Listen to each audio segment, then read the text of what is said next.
One of the biggest topics in the industry is AI, how it's going to shape, advance, or even cripple our infrastructure going forward. And because of the divisiveness, there are a lot of misconceptions that come around with it.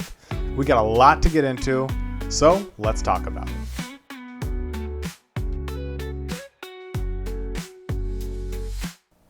Welcome everyone to Outsider Information. I am your host Brandon and your strategic partner here with OIAS. As always, if anything resonates, give a like, subscribe, and engage, not just here on the platform or on Instagram, but check out the website. Website's pretty cool. Stuff for you to click on. Resources list is growing. Drink of the episode in my fancy Drexel mug is a lemon and ginger tea. Really tasty. Picked it up while I was traveling. Side Quest is still being built and will officially be integrated into this podcast, hopefully sooner rather than later. But enough with that. What are we talking about today? We are talking about AI. If you have not heard, artificial intelligence is a thing, but it needs people. And that is something that I think gets lost in the argument. But we're going to touch on that. We're going to touch on a whole bunch of things. And this list originally started out as 3, and it was going to be a short. And that turned into 5, turned into 8, and it is now 10. 10 different aspects of AI that I believe everybody is getting wrong. So we are going to talk about all of them. All right. And I think I've got them in some sort of a structured order, but that's loose here. All right. But we're going to jump right into it. Starting with number 1, that AI is completely brand new. It is not. It has been around since the 50s in some capacity. Now, different iteration of it. We're not comparing AI of the 50s to the AI that exists now. But think back a little bit farther. How long has the customer service line that you have been calling been using like the automated menus, right? Where you got to hit a button or you got to say a response and it'll parse it for you to get you to where you want to go. How about the floating chatbot on websites? Those are implementations of AI and they have been around a while. They existed in our world long before what we're seeing now. It's not just some sci-fi concept. The difference that we're seeing now is in the implementation. It is being implemented in a lot of ways that I just think people are turned off by. They're surprised by. They don't like seeing it in this capacity. Again, it existed before. Those automated menus on calls are annoying, but that was different than what we're seeing now. But going back to the original point, it is not new. AI is not this brand new thing.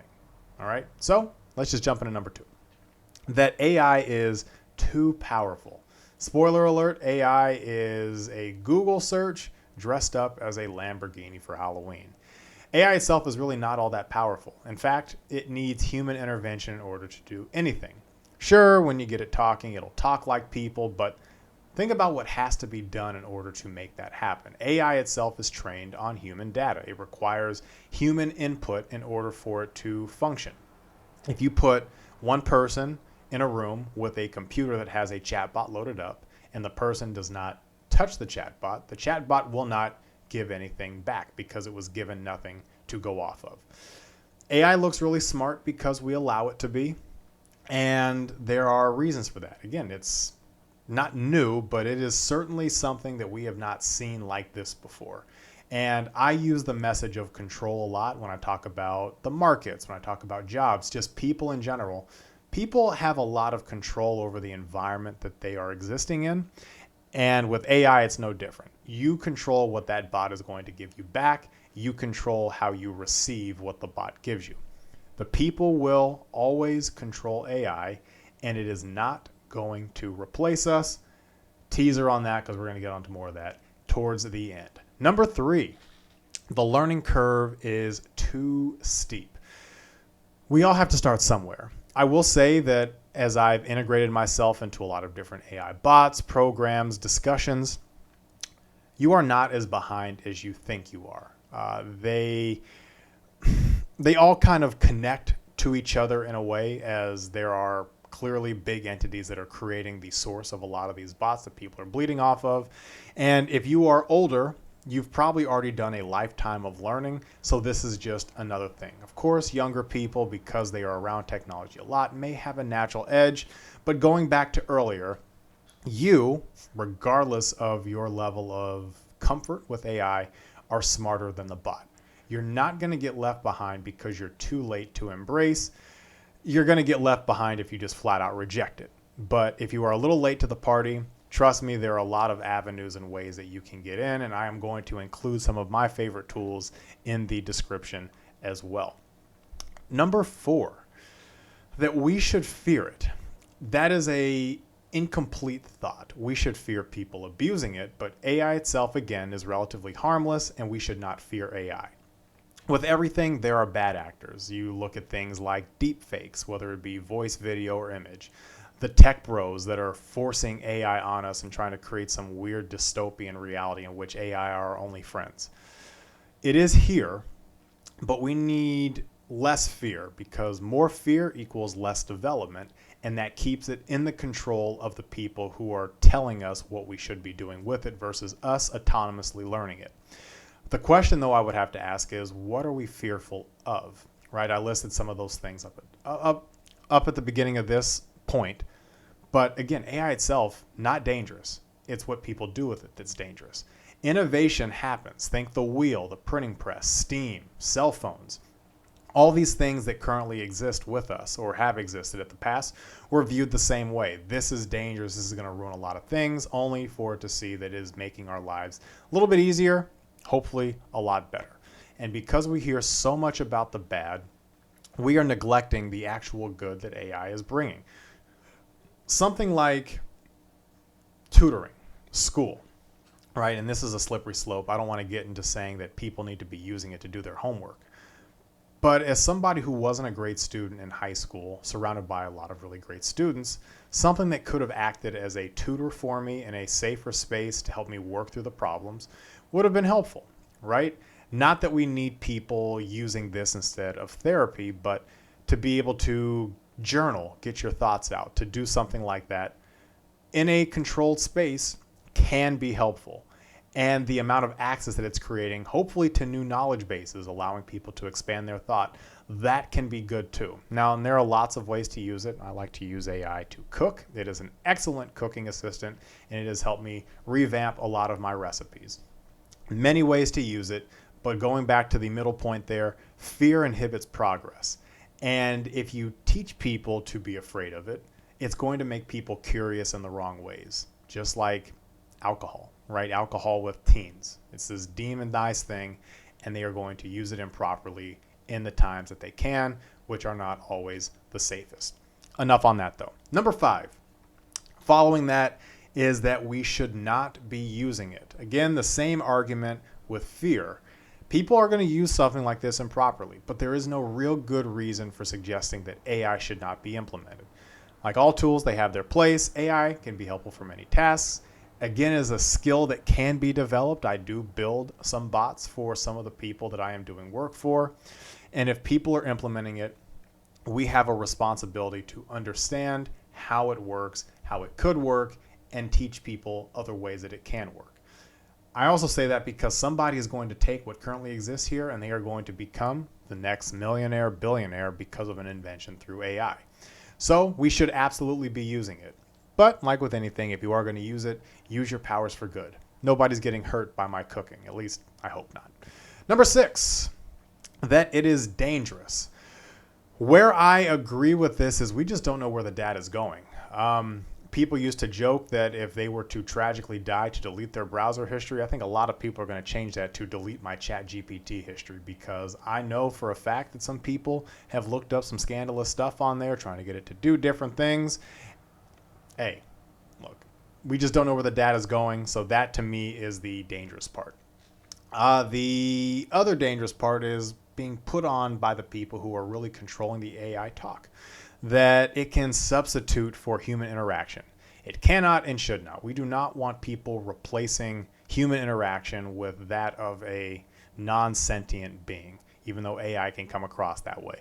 It can get weird. Like, I've seen how deep some of these AI chats can go. Just testing it, it can get a little weird. So I would not recommend trying to replace it with human interactions. But That's really it. I mean, some dark stuff happens everywhere, and it does happen in the world of AI, but this is where education comes in. There are way more dangerous things out there than AI. Again, it needs people to function. It needs people to train it.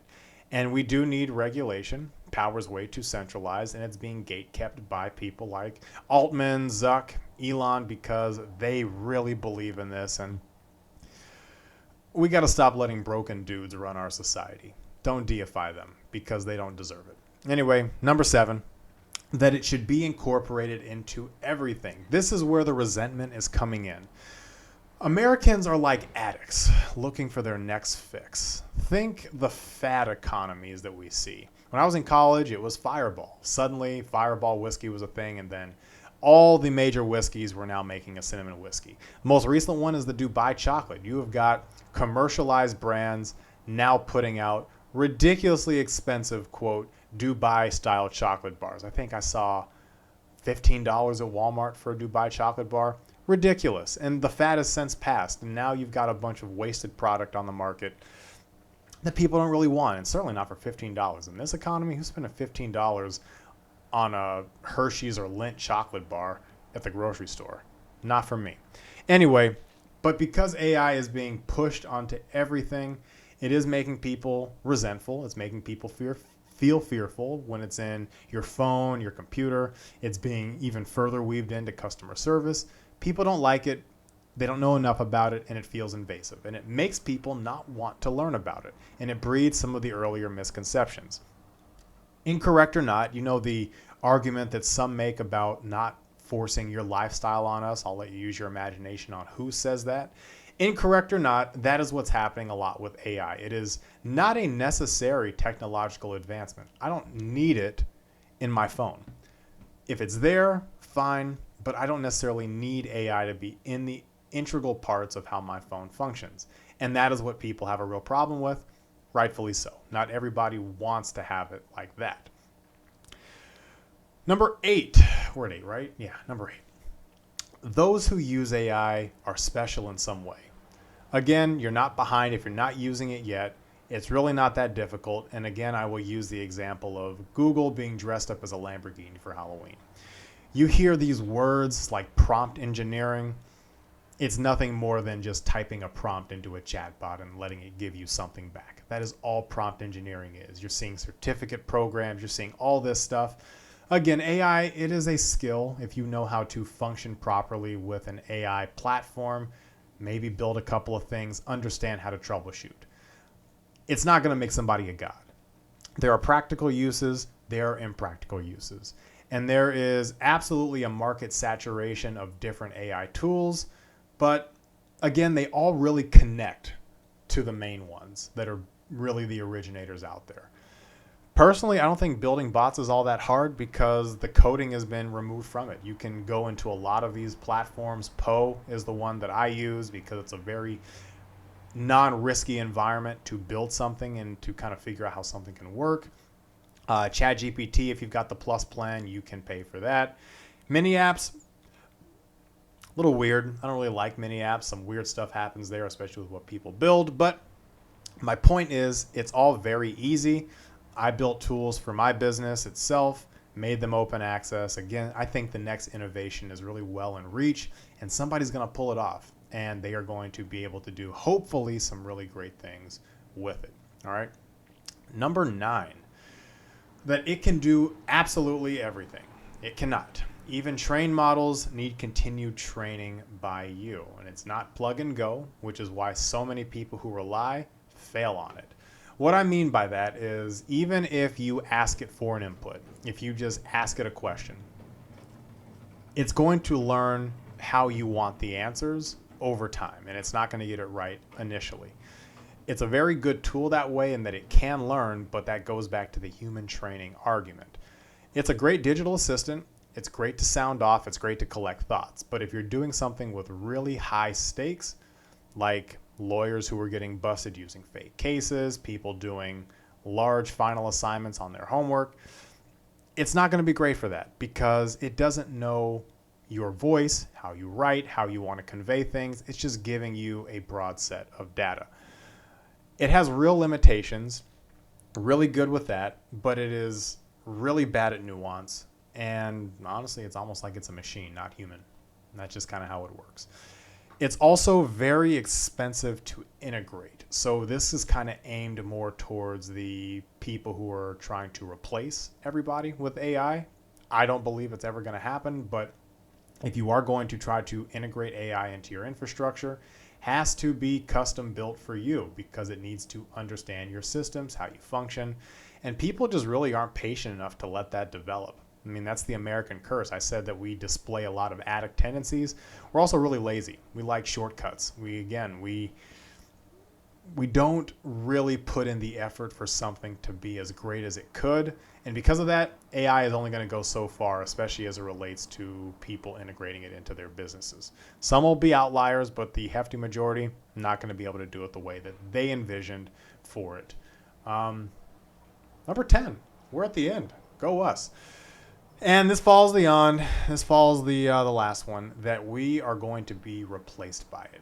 This to me is the most hilarious one, because when we've seen the disasters that AI has created, that tells you right then and there that it's just got no real guardrails, that it can't be trusted with anything more than functioning as it is, which is a fun tool that can maybe do some cool things here and there.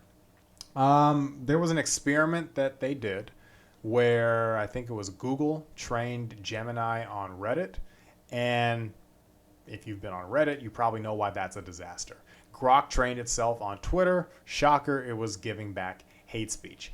Many have tried to condense the learning, shape the learning in a different way, all with the goal of it replacing people. And it's not worked. Consumers hate it. Companies have had to go back and explain why they made the terrible decision that they made and why they will never do it again. Klarna is a great example. Klarna failed epically integrating AI into their whole infrastructure. From the practical sense, if they slash jobs and raise unemployment because they just cut a massive swath of the workforce, great, society is going to collapse. 20% unemployment is higher than anything that we've had really in the last 100 years. So if they really want to collapse society, be my guest. Try to replace everyone with AI. And then when it fails, you're going to have to hire everybody back after you've done the damage. To integrate AI and replace people, a little bit of a myth again, because you've got to hire engineers that are more expensive than people with a knowledge base to run AI on top of paying people to implement it and then maintain it. It is not as cheap as you think. And it's not going to be able to take over if people voluntarily choose to learn it. So that comes back to us. Don't fear it. Try to learn it. Enjoy it if you can. All right. That was 10. And that's a wrap. So hopefully this helps. Again, a couple of tools. I will put them in the description. Links to the page that I have where a few of the ones that I have developed are there. They're through Poe. AI is a dicey subject for a reason. I think especially in today's world, we are easily divided, hyperpolarized over different topics. I don't fear AI.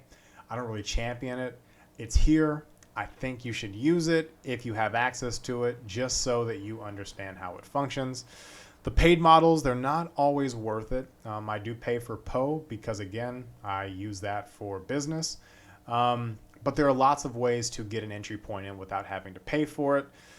Shameless plug, OIAS does offer ethical AI exploration for your company, so if you would like to talk about that, got you covered. All right, as always, if anything resonates, give a like, subscribe, and engage, and nothing here is going to save the world, but as always, we can do our best to not make it worse. Have a good one. We will see you next time.